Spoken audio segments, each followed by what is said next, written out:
এখানেই শেষ না, এরপরে আবারও সরকার আসবে, সরকার পরিবর্তন হবে, তখন আপনাদের সকলের এই অপরাধের জন্য জবাবদিহিতে করতে হবে। এই কোর্টে আপনাদেরকে বিচারের মুখোমুখি করা হবে ইনশাআল্লাহ।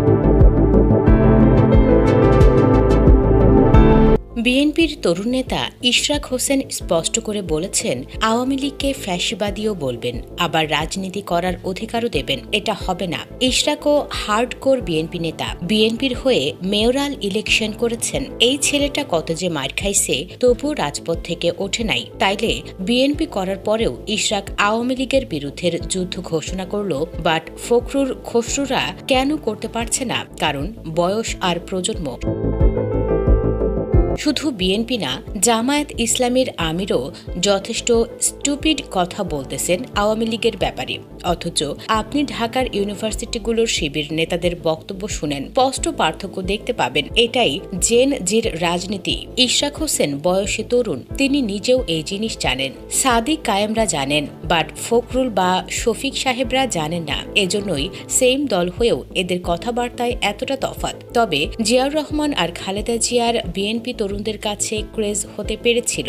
এই বিএনপি যেন বুড়োদের বিএনপি না হয়ে যায়। তরুণদের আকাঙ্ক্ষা ধারণ করতে পারলে তরুণরাও যে বিএনপিকে ধারণ করবে তার সবচেয়ে বড় প্রমাণ হলো আজ বিএনপির সিনিয়র একজন নেতা যখন তীব্র ব্যাশিং এর শিকার হচ্ছেন, ঠিক সেদিনই বিএনপির আরেক নেতা ইশরাক হোসেনের বক্তব্যকে তরুণরা ঐক্যের প্রতীক বলে স্বীকার করে নিয়েছে।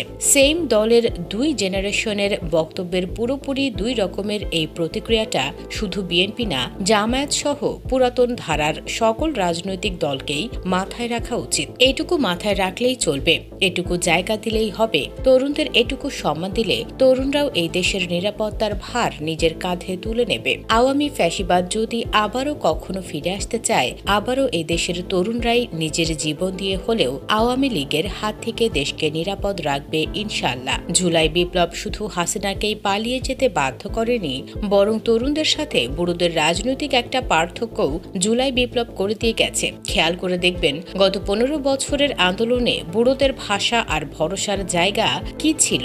গত 15 বছরে বাংলাদেশের রাজনৈতিক দল সবসময়ই ম্যানেজের চেষ্টা করেছে, কখনো দিল্লিকে, কখনো বেইজিংকে, আবার কখনো ওয়াশিংটনকে। অমুক কথা বললে তমুক দেশ কি ভাববে, তমুক কথা বললে তমুক নেতা কি ভাববে, এসব ছিল এদের ভয়ের জায়গা। বাংলাদেশের রাজনীতি একটা জেনারেশনাল কনফ্লিক্টে পড়তে যাইতেছে। এই জেনারেশনাল কনফ্লিক্ট বুঝতে না পারলেই রাজনীতি শেষ হয়ে যাবে। আমাদের বাবাদের প্রজন্ম প্রেম করত একটা, বিবাহ করত একটা, এক ব্র্যান্ডের কাপড় পরত, এক ব্র্যান্ডের জুতা বা পারফিউম কিনত।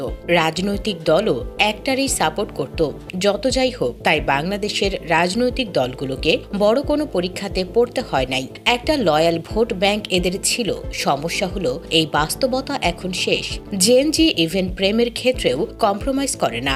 ভালো না লাগলে নতুন আরেকটারে ধরবে। 4 থেকে 5টা প্রেম এই জেনারেশনের সবার মধ্যে কমন। অথচ বিএনপি আর জামায়াতের ফেল করা বাংলাদেশ রাষ্ট্রের জন্যই হুমকি। আওয়ামী লীগ ডুবলে ভারত ডুবে, আর বিএনপি ডুবলে ডুবে বাংলাদেশটাই, যার প্রমাণ গত 15 বছর। আশা করি এই জেনারেশনাল কনফ্লিক্টের সাথে বিএনপি ঠিক বোঝাপড়াটা করবেন।